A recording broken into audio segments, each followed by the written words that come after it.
The 9 Years Podcast.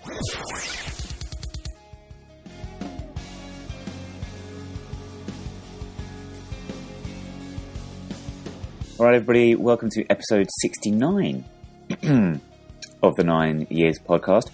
This week coming to you to the sound of our new in-house band, these fine gentlemen, and their song Sorry, which I think is apt as myself, Nick Draper, and my co-host Stuart Deakins are very, very sorry for putting you, our wonderful listeners, through an hour's worth of our nonsensical bleatings each and every Thursday, be it on iTunes, YouTube, or 9yrspodcast.org. Stu, how are you getting on this week? Yeah, not bad. Busy at work, but it's getting close to Christmas now, isn't it? So all good. We are closing in on Christmas, and of course with our new in-house band, we've had to lose the Christmas songs at the start of the podcast, but do not worry, I will throw one in at a later point in the show. Can't go without a Christmas song during Advent, can we? No. No, definitely not. I joked there about us being, apologising for our bleatings, our ramblings each and every week. I was actually thinking about this week, Stu. I was thinking of getting a tagline for the podcast. I was watching an old episode of, as you would expect of me, WWF Raw is War, the old weekly TV show. Well, it still goes, but it was in a different format years and years and years ago. They used to start by calling it Uncooked, Uncensored, Uncut. I was thinking we could do something similar, but then I thought, well, we're not really uncooked. We're certainly not uncensored. And as for uncut, well, I go back and edit this show to some quite large degree most weeks. Yeah. To out of the nonsense we speak. So I was looking for something else. I went for, what do you think about this one? We could start the show every week with, welcome to the 9 Years Podcast.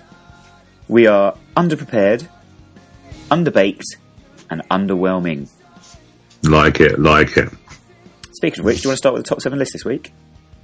I can do. So, of course, keeping with the festive spirit that's going on at the moment this time of year, I thought I would go for my top 7 Christmas songs. The festive spirit that's going on at the moment. Yeah, well, this time of year, isn't it? Yeah.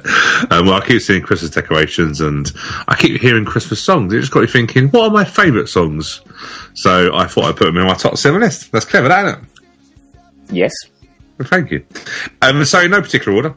So, Band-Aid, the original one, because the remake was a bit boring. When a Child is Born by Johnny Mathis, quite a big favourite family one, that. Fairy Tale in New York by, of course, the Pissheads, the Pokes. It's the Most Wonderful Time of the Year by Andy Williams. Drive Me Home for Christmas was Chris Ray. Mistletoe and Wine, Cliff Richard. And it was a Christmas hit, I promise you, To Become One from the Spice Girls. Well, shall we leave the Spice Girls well alone for the time being? Who's Chris Ray? Is he Chris Ray? Was it Ray? Rhea? Chris Rea? Rhea, that's it. The Rhea. Yeah, Chris Rea. You struggle with the Rhea, don't you? Moving on. We shall move on very quickly to my top 7. Okay. Similarly festive, or not at all, as the case may be, I have gone for my top 7 great unanswered questions of life. Okay, go on. Again, this is in no particular order. First of all, I've gone for, why is belly button fluff always blue? Where on earth is Carmen Sandiego? Why do adults ride scooters? What does Brexit mean? Who raised the briefcase away from Stone Cold Steve Austin at King of the Ring 1999? I had to fit a wrestling one in there somewhere. How many roads must a man walk down before you can call him a man? And then finally, Ollie Murs. Yeah. Great questions. Well, sorry, great unanswered questions. I don't have the answers, I'm afraid. Ollie Murs? Ollie Murs, he's just a question mark, full stop, isn't he? Actually, no, you can't have them together, can you, technically? But he's a question mark.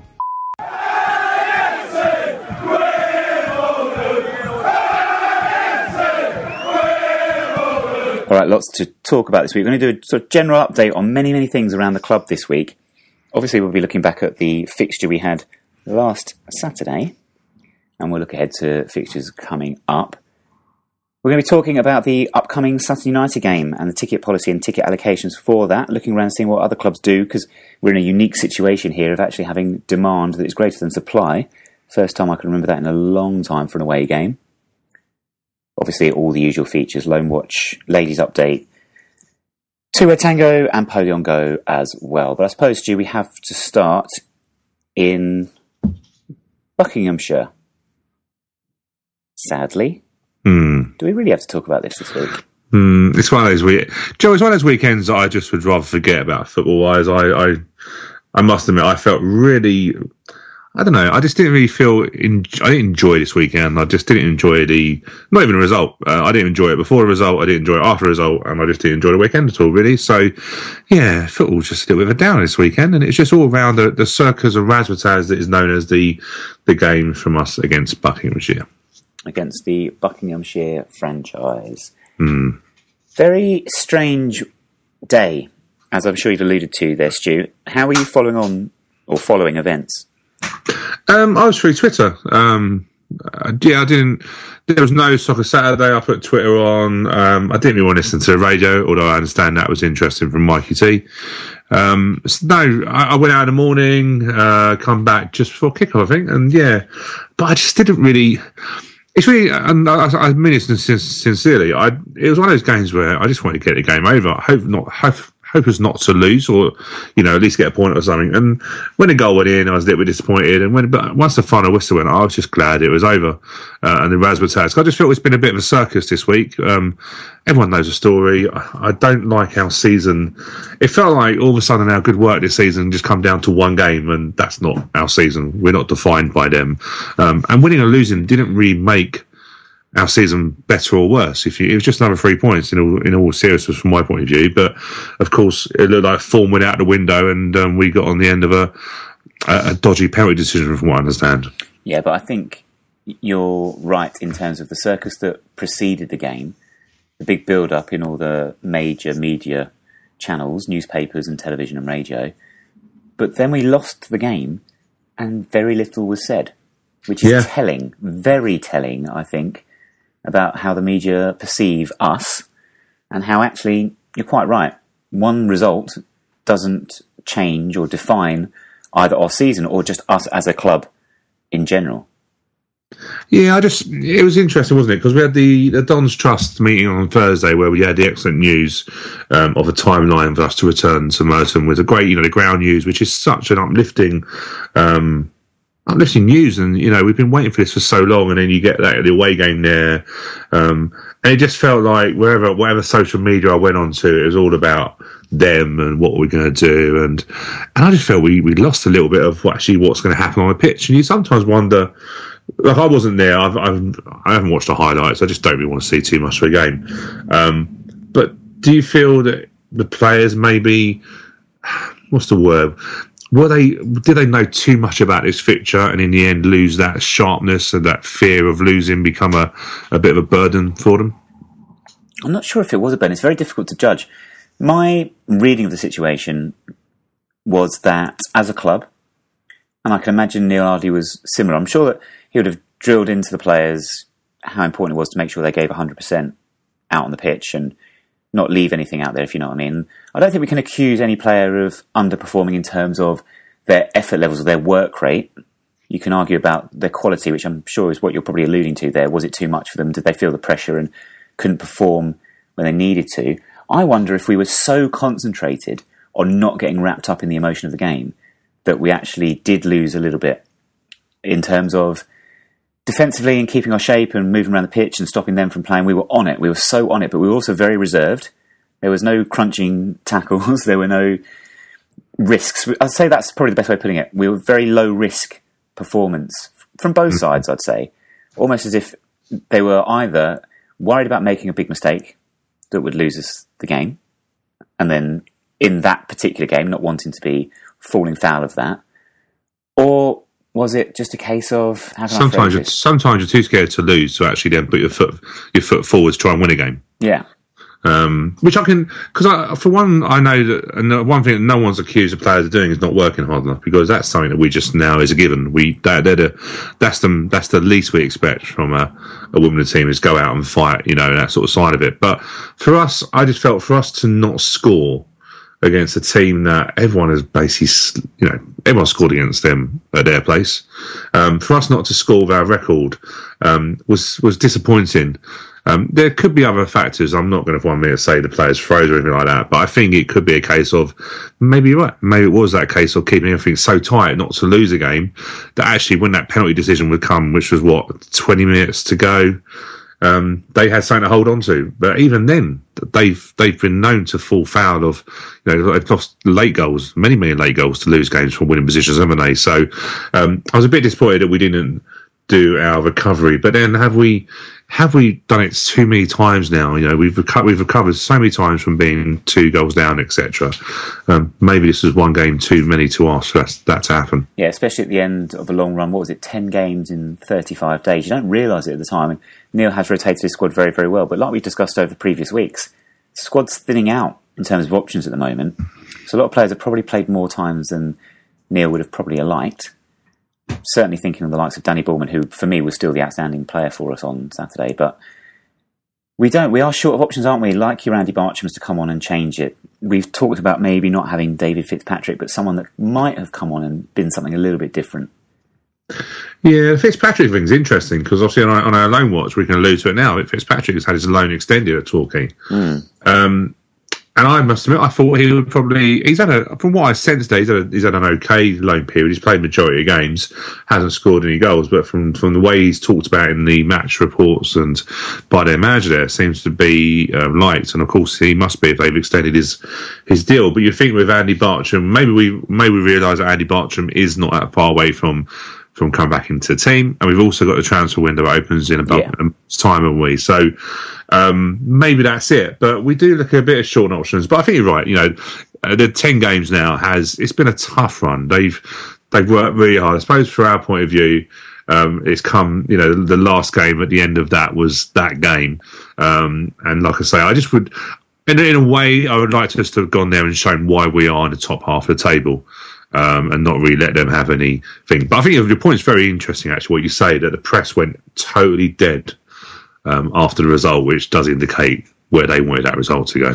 Yeah, also, and I'm sure there were a number of the wider press in attendance on Saturday, probably more so than usually would be at a game at that stadium. They're probably confronted with this really heated rivalry, sorry, it's not a rivalry, but, the emotions run high between the two clubs. There's a lot said about it. But then when you actually go to that fixture, you wouldn't know it. You'll seem to be there's no intensity to it. There's just a certain apathy because you're standing or sitting in a stadium that is essentially empty. There's barely a third full. It looked a lot less than a third full, I must say, as well, despite what the attendance figures say. Their fans, customers, whatever you want to call them, whatever they are, whichever other club they support, don't really create any atmosphere inside that stadium. And it just sucks the life out of our fans as well.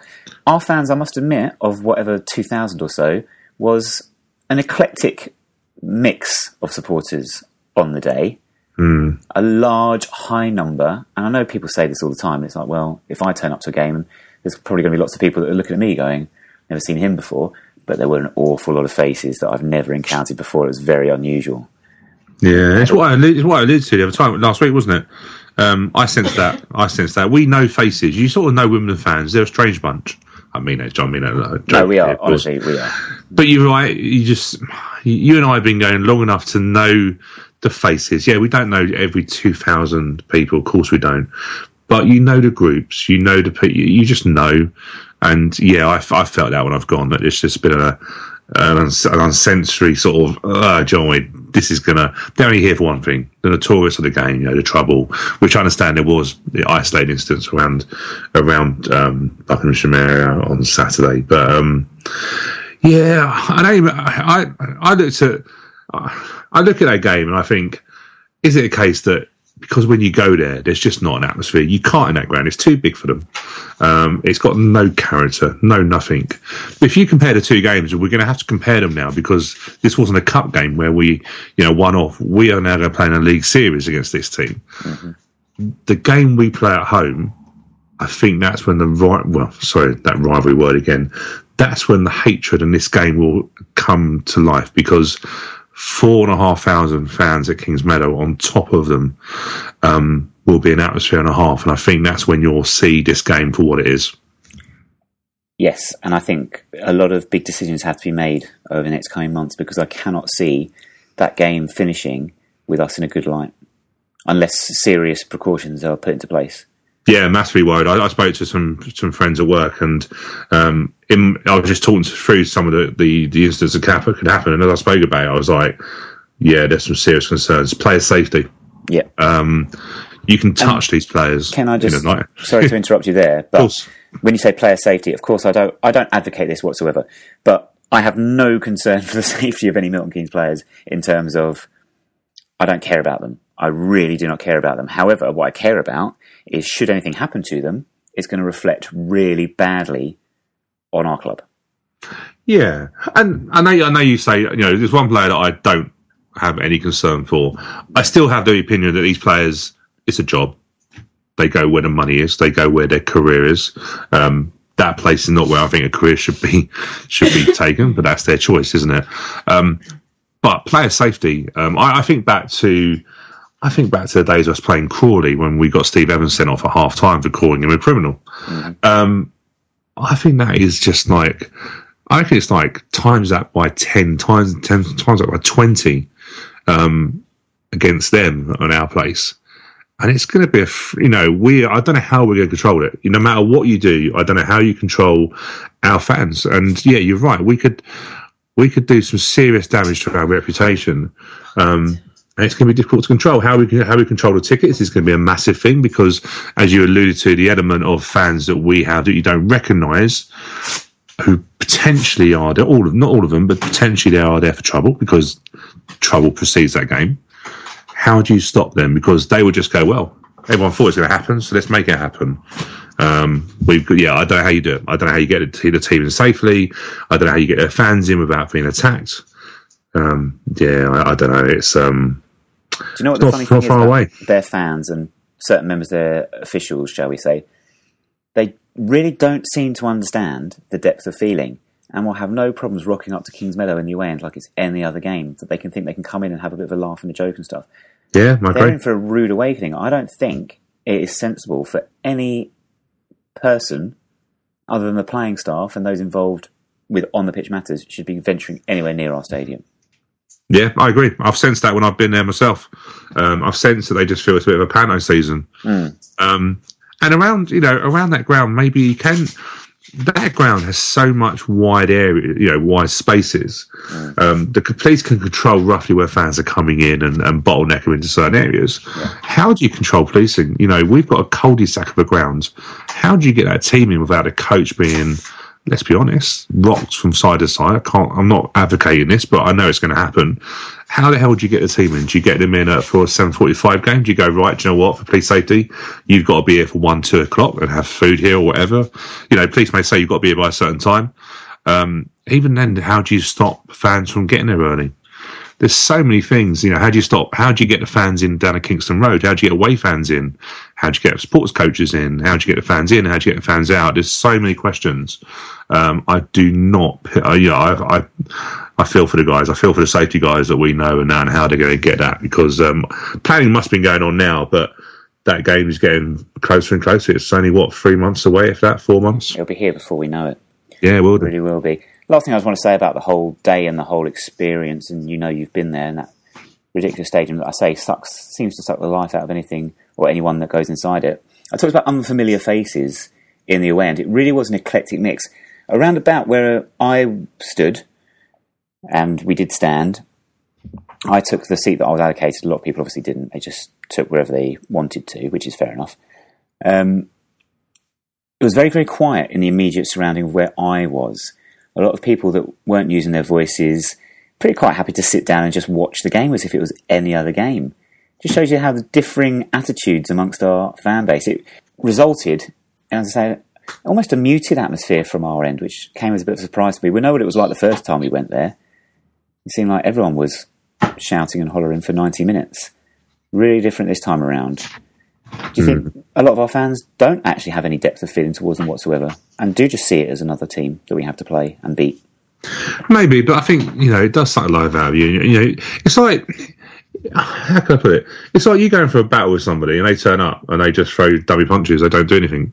It just mutes you straight away. You're going there for a game that's against the team you hate. And you're going there, and then if you get there and you receive nothing when you get there, it sort of dampens your enthusiasm. You're like, well, you've got nothing. A game that has atmosphere normally has two sets of players having a go at each other, fans having banter, that sort of singing. But if that's not happening, then it can sort of maybe subdue your support as well. So maybe that's what it is. We're seeing March. I'm hoping that we're going to be safe by then, and we can just chuck the kitchen sink at them, because even though, like I say, our season's not defined by them, and our season, our league position won't be determined by the 6 points that are available against them, or 3 points now. I do want to smack them big time at home. I won't lie. And it may make me feel a bit better for like 5 minutes, and I go back to still thinking they're still the same club that I thought they were.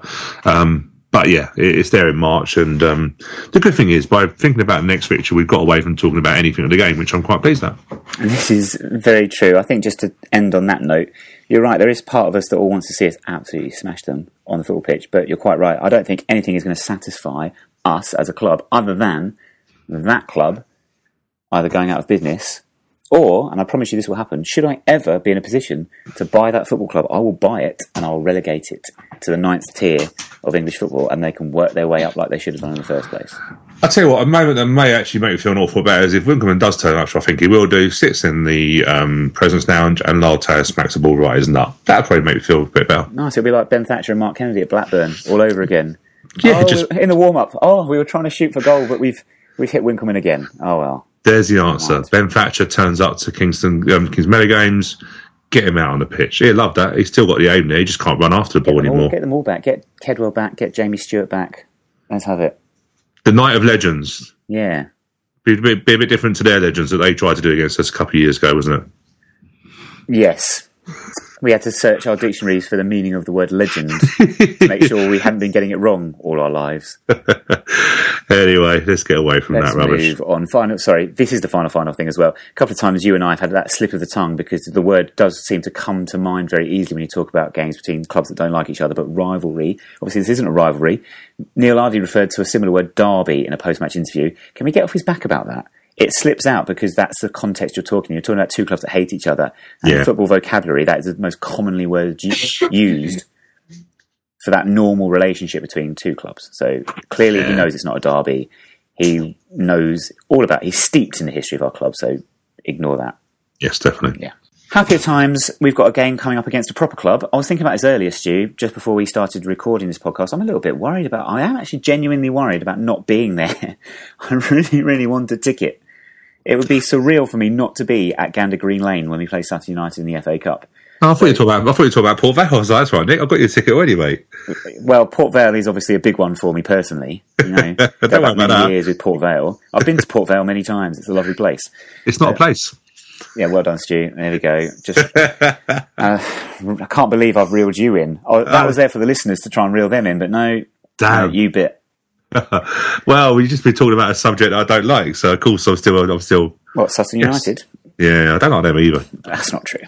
Their kit is horrible. Well, this is amber true. And chocolate. You're having a laugh.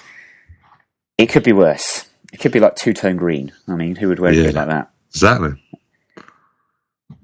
We have an allocation we think is in the region of 1,000 to 1,500, but we don't know. But tickets are available to season ticket holders who enter a ballot. Names will be drawn, 1 ticket per season ticket holder. That is how you'll get your hand on a Sutton United ticket in the away end, unless, of course, as I'm sure many of us have already been flicking through our contacts book, maybe giving an email or a text or a quiet word to somebody who might be able to help us out should we be unsuccessful in getting a ticket. The only thing I can remember being like this is Staines in the playoff final. Yes. Yeah. Other than that, we've never had a problem, have we? No, but you're right, Staines is, and the best thing about Staines was we actually queued up for their crowd to get the tickets. Yeah, I remember it well. Snap. Yes. Yes. Do you know what is interesting? when the news came out about the ballot, I think I'd just been having such a bad weekend. I was just like, I can't believe this. What's the club doing? It's stupid. And I think that was just based on what you said earlier, that I had the fear of not getting a ticket. Because you've not been in that situation before. The thing is, I think when you... I contacted Sutton United mainly through the disabled ticket, because my fiance's dad goes to Women Games and didn't know how he's going to get a disabled ticket, and there was nothing in the ticket arrangements that detailed disabled fans, which is fair enough. I understand that sometimes it is missed out. So I got a hold of Sutton and spoke to and emailed their secretary, because that's who I was asked to go through. And interestingly, when he replied to me, he actually did say that he mentioned 25% was our allocation, which is interesting, because I hadn't heard that. I hadn't heard that. 12.50, I'd make that as being spot on. Yeah, 12.50. So that is what he said had been made available to us. Whether that's been made available to us in one block, or whether it's going to be drip fed to see what we sell, we're going to sell. We'll sell 12.50. Yeah, we'll sell that. So if you look at, I've done some quick number crunching, and it's very loose, so don't quote me on it all. I don't believe that, Stu. So if we look at it, the ground holds 5,013 to be exact. Sutton average 1,480 odd fans, with their lowest being 922. So if you think about it, you've got a club now. That's not bad, actually. It's not bad. And if you think about it, you've got clubs that have visited like Wrexham, Woking. Woking are not a new club, but there's some pretty new grounds that fans have gone to. York have played there, etc. So I've just gone, if you look at 1,000 fans, for argument's sake, that have access to season tickets and all the criteria that they've listed, and they're allowed to have 3 per season ticket, you're looking at 3,000 on a rough average that they all got a ticket. It still leaves, if we go and take our 1,200 tickets, it still leaves 800 for general sale. So I think when you look at it, I still think in the cold light of day that whoever wants to get a ticket, as long as they get in as soon as they can, will probably get a ticket. You're right. I've already gone through my contacts and secured a ticket if I don't get anything to ballot. But I wouldn't want to really be in their end, even though I'm probably not going to be on my own if I don't get a ticket. But that's the chance Sutton take, isn't it? Do you know what I mean? They know it's going to happen. It's just how do they control that? Is there, or do we have to factor in as well? They've said a quarter, I suppose.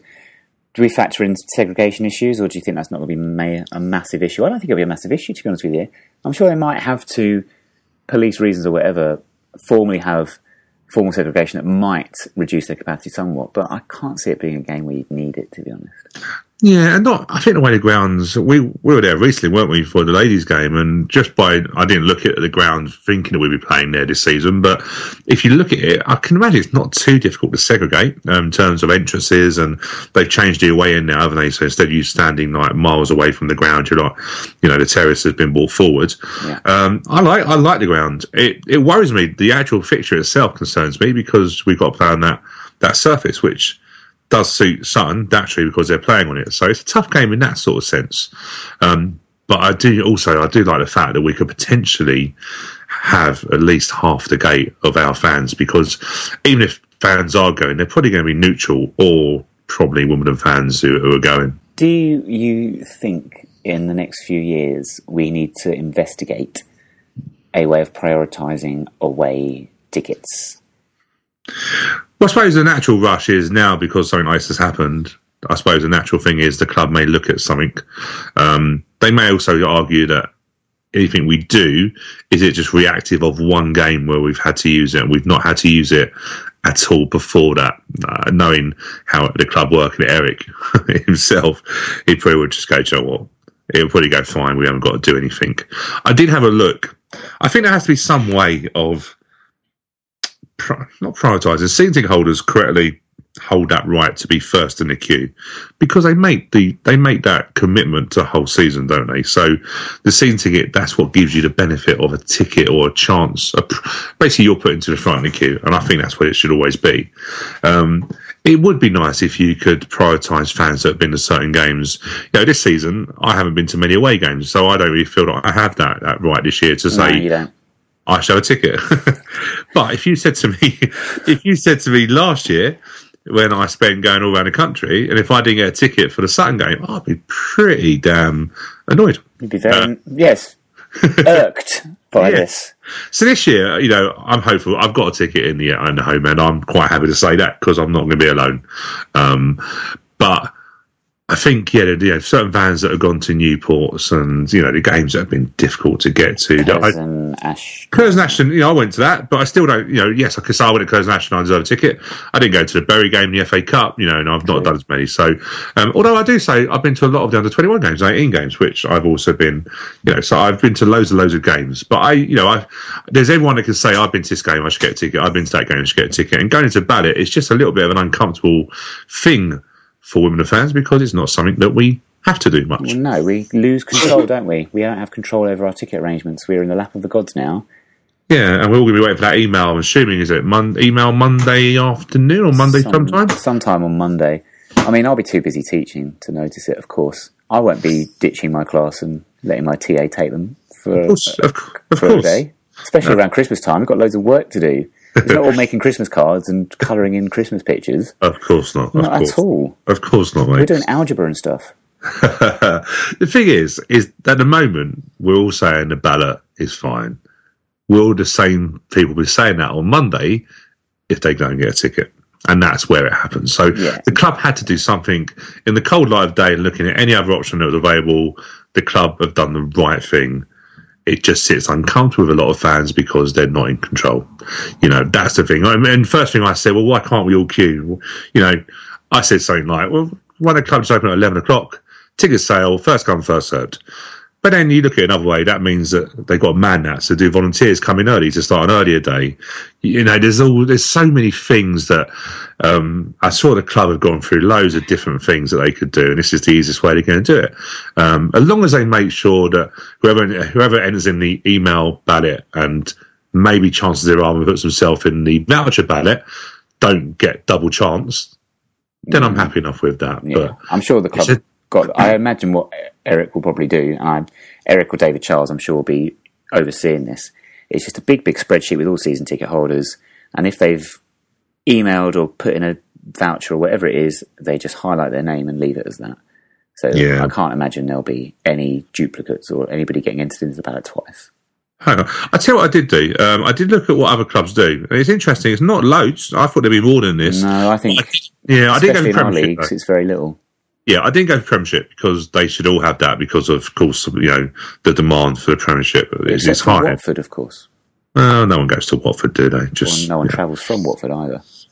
I'll tell you what, sorry, to go off topic completely, just to make Saturday even worse, and there's so many things I haven't talked about last Saturday as well, including the referee. I'm sure there are many fans listening to this going, what about the referee? Why haven't you mentioned how bad the referee was? I'll come to that later. But on Saturday, if you imagine having to be in that particular town in Buckinghamshire on the same day I had to travel through Watford on the train, and they won as well. It must hurt. Horrendous. It must be shocking, mate. No wonder I'm ill.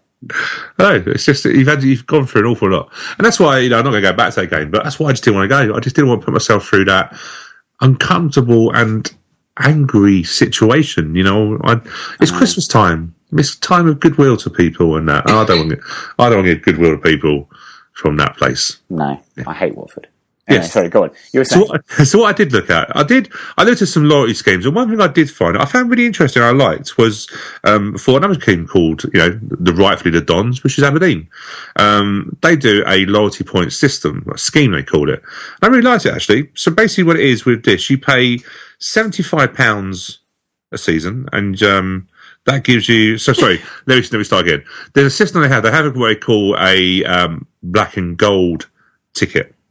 And basically what that is that you pay £75 for the season. You get a free home, away or goalkeeper shirt, which must cost them, £40. You then get a discount at a club shop. You get additional loyalty points if you go to a game. And I just thought, it's quite a good way. It's obviously another way of them getting money in, because £75, £40 that's taken up by the shirt probably. But they've already enticed them in for some more money. But what it is, they do a loyalty scheme. So they basically, for every game, for season tickets, automatically get 40 points for loyalty points. A black and gold ticket, which is one where you pay £75, you get 50 points. And then for every home league game and every away league game, you get 2 points if you attend a game. If you're a Red on the Rose membership, you automatically get another 10 points. And if you're a shareholder, you automatically get another 10 points. But then for each other game, you then acquire points. So they own the UEFA League this year. So for any UEFA League points, 11 League games, you get an extra 4 points. And even it goes down to the Betfred Cup. Whereas if you went to one of those games, you get 4 points. If you go to a home game, you get 1. You can basically check on the loyalty points online system to see how many points you have. The points do accumulate, so they actually incorporate 2015-16 season, 2016-17 season, and basically whoever has the most points basically get first come. They basically go to the front of the queue, very much like England fans, where they acquire points. That's what I was going to say. Yeah, and I thought it was a great thing. It's not just over one season; it's over a cumulative of 2 seasons, and it's a way of prioritising them ahead. Well, you don't get the season tickets in there because you automatically get bulked up by 40 points for your season ticket.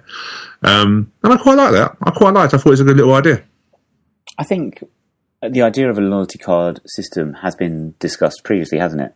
Yes. And there are people on the Dunnes Trust board, which we'll come to later as well, that very much have this in mind as something we can introduce.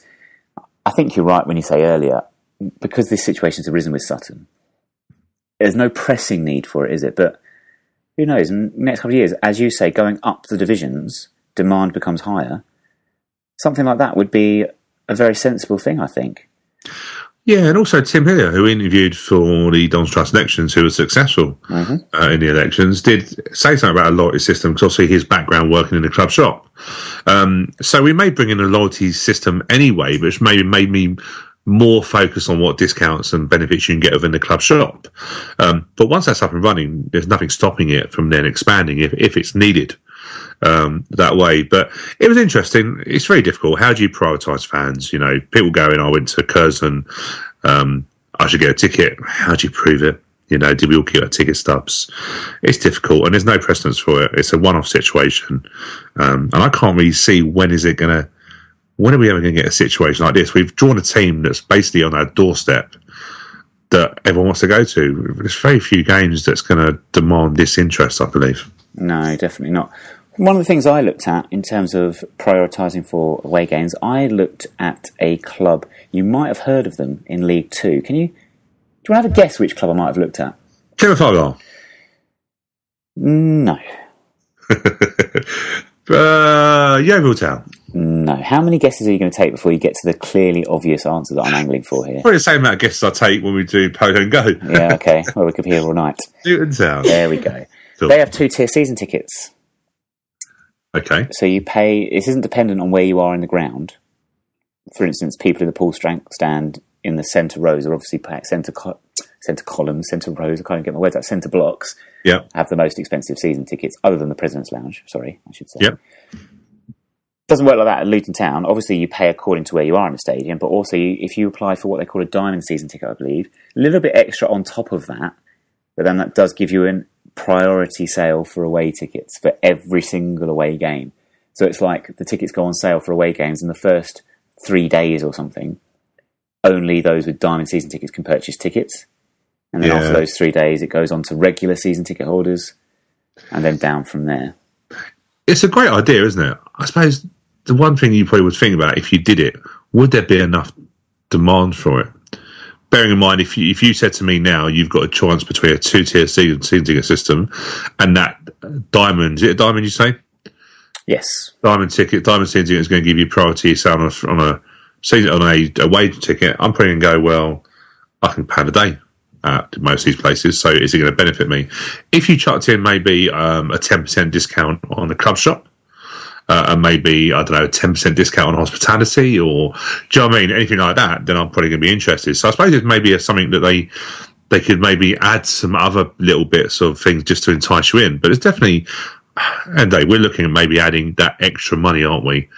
You know, the club is very much supportive of what the fans put into it. So anything that can maybe increase revenue is a great idea. So maybe something like that could work. And I'm sure I wouldn't be the only one to say that if the club announced a diamond season ticket scheme, exactly as I described it at Luton, I would probably just chuck in for it, for no other reason than my ultra cautious personality and disposition, and just thinking, just in case this situation arises like it has actually done this season.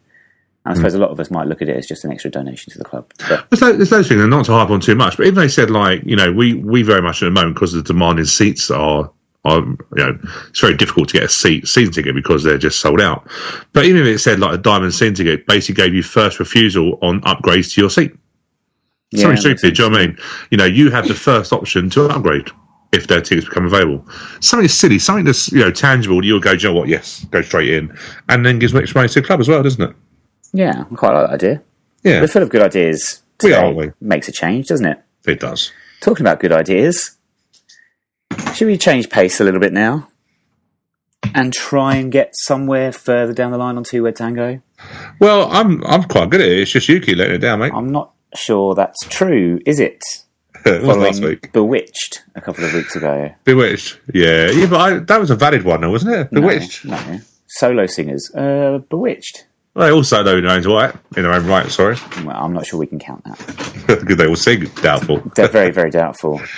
Okay, this week then, Two Word Tango, I'm thinking to get further down the line, any Wimbledon player of all time.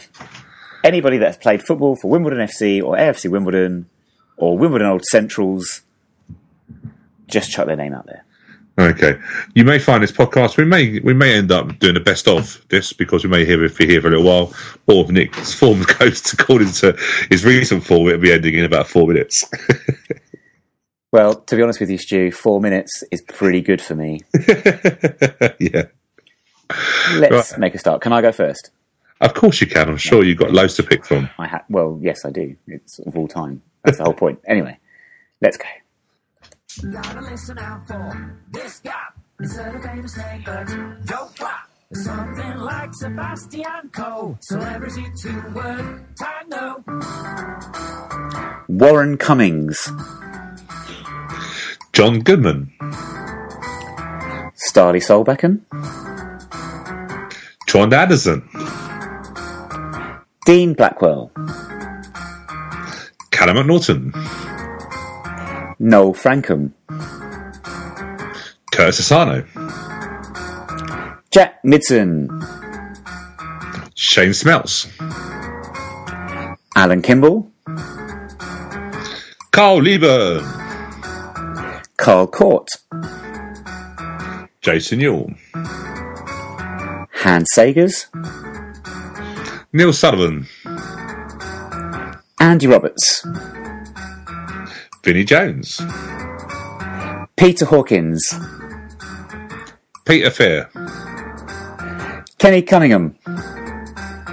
Alan Kimball. Lewis Cook. Chris Perry. Ricky Wellard. Sam Hatton. Chris Hussey. Callum Kennedy. Jamie Stewart. Luke Garrard. John Main. Hans Siggers. Oh, I've done it again! Hey, winner! Any Wimbledon player of Any all Wimbledon time. player. God knows, 2, 3, 4, 5,000 people. I kept on getting the same names going. I've said that already. The music done you, didn't it? Oh, I tell you. We should have done so much better than that, Stu. Well, I think I did. Yeah, you were fine. No, do you know what I did? Because you went first. I literally, any player you did, I did a link player, so I did the same position or the same country. Idea. That's a good idea. So you went first and led it. That's rubbish. That's rubbish.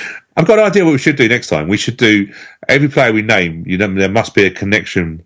So, for argument's sake, I don't know, Chris Perry. So, a connection could be Dean Blackwell, centre half.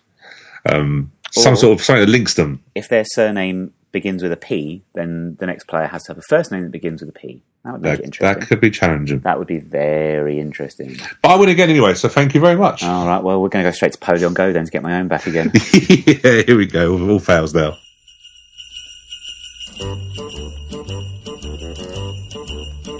Hey, jingity jing, it's Dominic the donkey. Jingity jing, the Italian Christmas donkey. La la la la la la la la la la la la la la la la.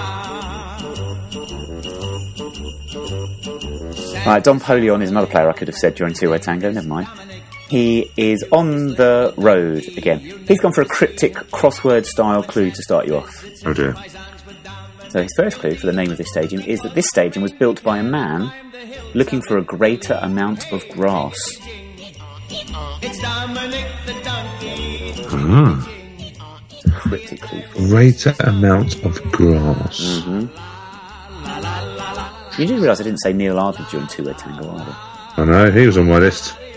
Along with about another 1,000 odd players. Yeah, I know. No, I can't think at all what that is. Okay, well, this one might catch you out as well. Clue number two, there are 2 local stations to the ground of which you can walk to the stadium from either. He's chosen the station that can be reached on a fast train that departs Victoria Station. Hey, jingity jing. A fast train. Millwall? I thought that might catch you out. No, it's not Millwall. Be very, very careful when I say about fast train from Victoria Station. Anyway, he walked down, having disembarked. It's the first time I think we said that word on the podcast. It is. Walked down Centenary Way, or Centenary Way, whatever you want to pronounce it, into the away end. He thinks the away end is very old. In fact, 2 of the stands in the stadium appear to be very, very old, but the other 2 look brand spanking new. I ain't got a clue. Century this week. Century Way. Centenary Way. Too old, too new. Victoria, so it's got to be local-ish. I can't even think of a ground. Okay, actually 3 clues, but I'll give you a 4th clue to help you out, Stu. It's an anagram question. Lovely, I've got no chance. There's no such thing as an anagram question, it's an anagram clue. Very simple, it is Tom or Fur. Tom or Fur. That is your anagram for this stadium. Tom or Fur?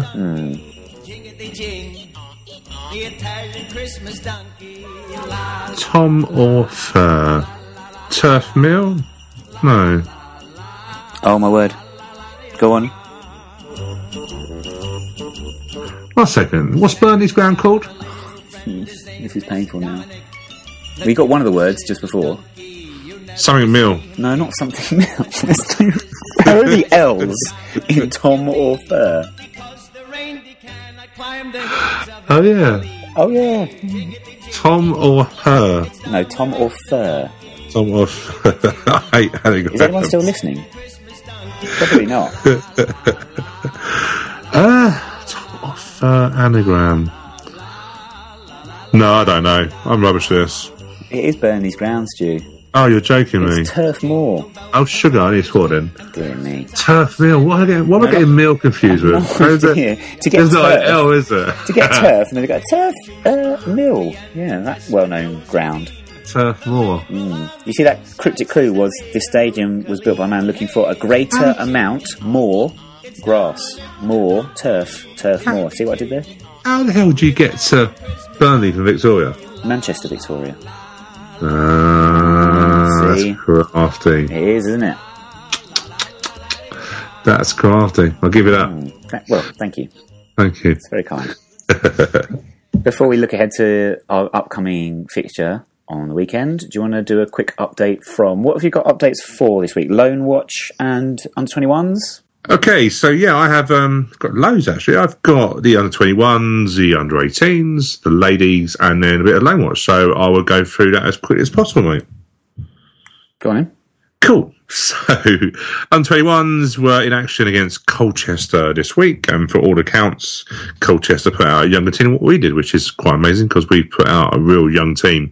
What we put out there, we had a trialist. I don't know who the trialist was. I've been trying to find it out, but no. I love that. I do love that. Sorry, Colchester have put out a younger team than we did, which is quite something because we put out a young team. Yeah. Well, when you look at under-21s, it's a development league. A lot of teams put in. A lot of players come back from injury and stuff like that. We don't. So we did have a trialist. I don't know how that is yet. I've been trying to find out. Toby Civic paid, Sean Kelly, Danny Gallagher, Tom Beer, Nezet Baliki, Alfie Egan, who got a hat-trick, LG Karja, and Chiosi was back. He's back from his Kingstonians loan, which is nice because he needs game time. He got nothing in Kingstonians, so boo to Kingstonians for not playing one of ours. don't understand why they took him if they're not going to play him. I don't understand that at all. But hey hum. But they won 3-0 away. Alfie Egan got a hat-trick, which is good because he needs goals. Well, we don't need goals in his games, but his game is round about getting goals from midfield. So to get 3 is very good for us. So that's good news. Under 18s warmed up for their FA Cup game at Huddersfield on a Saturday with a 5-0 win against Peterborough. So that team now seems to be starting to hit form now.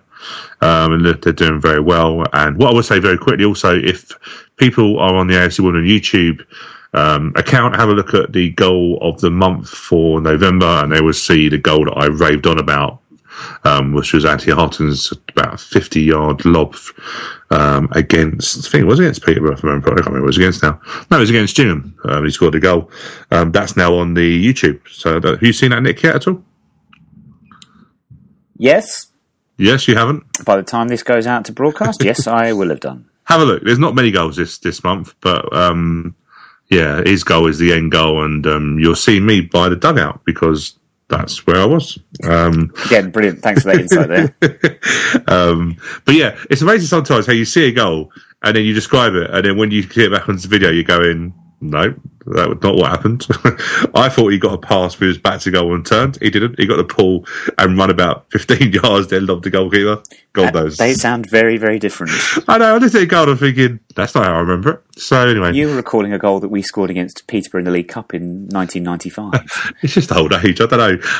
I was chatting to Rob, who does, obviously, Rob of famous Radio WDN fame and stuff like that. And Rob Cornell, yeah. I was just chatting to Rob, he missed a goal because he was too busy chatting to me, and I just saw a goal totally different. So I felt bad that he missed it, but actually I described it wrong anyway, so that shows you how bad I am sometimes. Anyway, so they've done very well. So they go up to Huddersfield on the Saturday, and they had this week, I don't know if you saw, Nick, they had Ryan Giggs attend the Southfields Academy to give them a speech. They did indeed, which did explain why wives and girlfriends were banned from the training ground this week. Love it. That's quite funny for you. I do try. I have my moments. Oh dear. Anyway, yeah. So good luck to the women's team, and I think if I remember properly, they've been drawn at home to potentially a Ryan Sweeney, a Will Mannion return. So we've obviously got Hull or someone else possibly in the next round if we get through, but no way to go yet. Ladies drew 1-1 away to Norwich City on Sunday, and they've got another trip up to the Combine Harvesterland when they play Ipswich on Sunday. So 2 trips up that way. Unlucky for them. Loan watch, we've got obviously Dave Fitzpatrick. His loans has been extended, so he now will be involved in games against York on Saturday away. That's probably a 3-point guaranteed, and he will also get Forest Green back-to-back games for Boxing Day and New Year's Day, and then home to Boreham Wood. There's not loads of games. I'm looking for a Christmas period. There's not a lot of games in the conference, which is quite surprising, really. But he was away with Torquay at Braintree Town on Saturday in the FA Trophy. And it was 2-0 to 2 goals from Jack Midson. So good old Jack. As we said, Sosi Ozlana has returned from K's. He got 90 minutes in a 5-2 defeat at Lowestoft and then was returned, so he's back with us. Disappointing loan period, if I'm being truthful. He hasn't seemed to have got that many minutes at that level. No disrespect to Kingstoners, I'd expect him to get a lot more games, but hopefully we can find him another loan deal or potentially get him some games in the 21s. George Oakley has got 1 more game to play at Wedding United, but was involved again in the FA Trophy on Saturday, and they won 8-1 against Hive Town, and he scored the 8th goal in that win, and his last game for Wedding is at home to Concord Rangers. So hopefully he will, won't take off his loan move, will he? Because he's going to return to us. So it's going to be parked on the runway. Yeah, or a nosedive. Either way. Yeah. Either way, we'll leave that one. And that's it. I know, mate. And so a lot going on. I'm hoping that the FA Youth game or the under 18s are successful because it's quite exciting, isn't it? If we've got a home game next round, I did enjoy that Chelsea game. It was a real nice to welcome the team to Kingsmeadow in front of such a big crowd. So hopefully we can have a nice little run. Indeed. Talking about welcoming teams to a nice big crowd, Port Vale come to Kingsmeadow on Saturday. That might be the worst segue I've ever done. Shocking. Ever. But we do indeed. Port Vale are coming to Kingsmeadow on Saturday. Last game before Christmas for us. We don't know what to expect at the minute, do we? No. They're a weird one, actually. I look at the form table, and it's quite funny we look at the form table because we are 17th in the form table and Port Vale 20th. So we're about as bad as each other. But our last 6 games, we've only had 1 win in our last 6. Haven't won in the last 3, if you exclude cup games.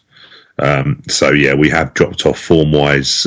Port Vale, very similar. Port Vale haven't won in 4 league games and lost 3 of the last 6. So, yeah, I'm glad we're facing Port Vale now. Their home form's better than their away form.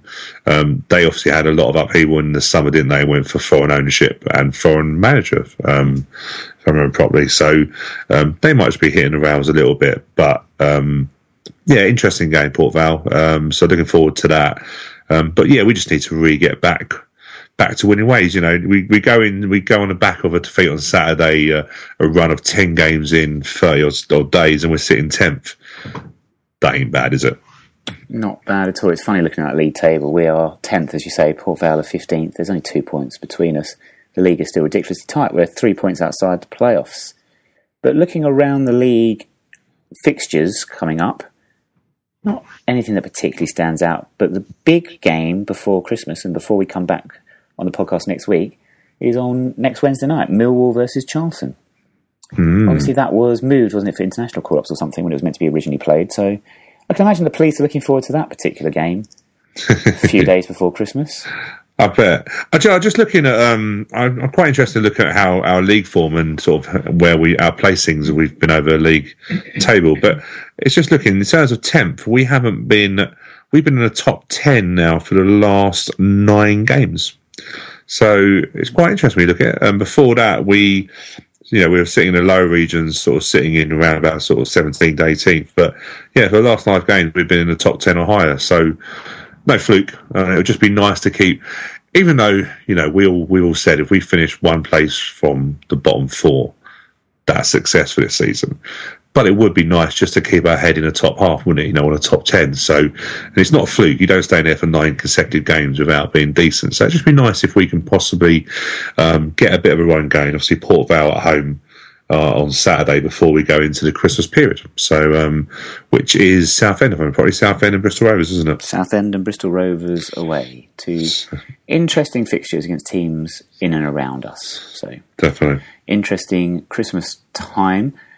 We might do all right, Stu, in the league this season if we avoid referees such as Jeff Eltringham. I have to mention it because we didn't mention it earlier. I don't think it was a penalty, by the way, in Buckinghamshire on Saturday. Ignoring that, Neil Argy was quite right. Every decision seemed to go against us. It got us very animated. It was very interesting that the opposition that we were playing were not the most hated people coming away from the stadium on Saturday. It was that man in the middle who did only seem to adjudicate against us. Very frustrating. And you know me, I am never one to speak of the officials.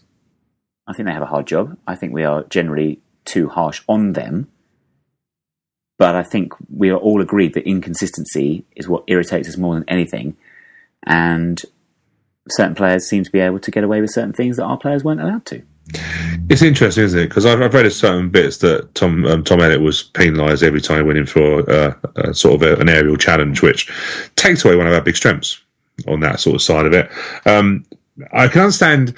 If I look at a penalty as just one decision, I can see why he would have given it.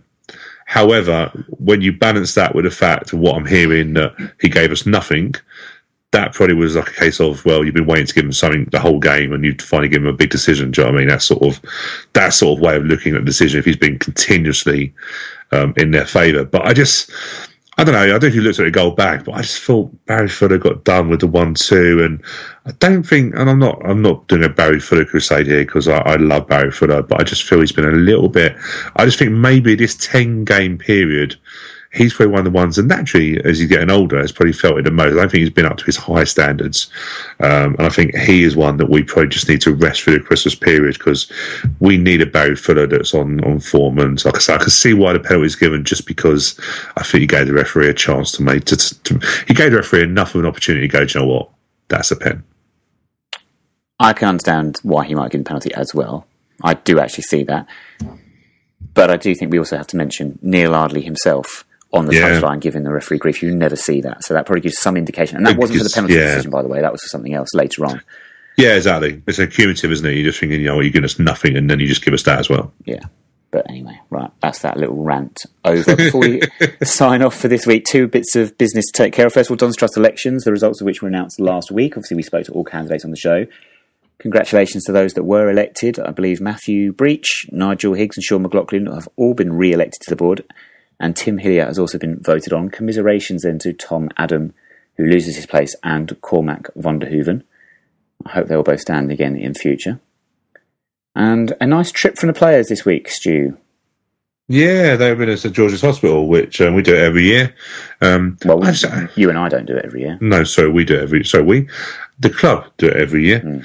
I think it's I know all clubs do that, and it's a nice publicity sort of thing, and cameras and clubs and communities. But I think we'd go there without the cameras being there. Do you know what I mean? I think it's generally nice to see the whole team going there, and generally just thinking about people that are less fortunate themselves being in hospital this Christmas, and some of the stuff I've seen, like with Jonathan Meads and Dean Parrott, and generally looking like they're not just going through the motions, generally actually taking time out to chat to the kids and the parents, because of course parents also go through that at Christmas, don't they, if their loved ones are in there. So I thought it was really nice. I just really liked what I saw. It just it's community. It's all about what we're about. It's about what our DNA is, isn't it? And really pleased that we've done that, and it looks like it's gone very well.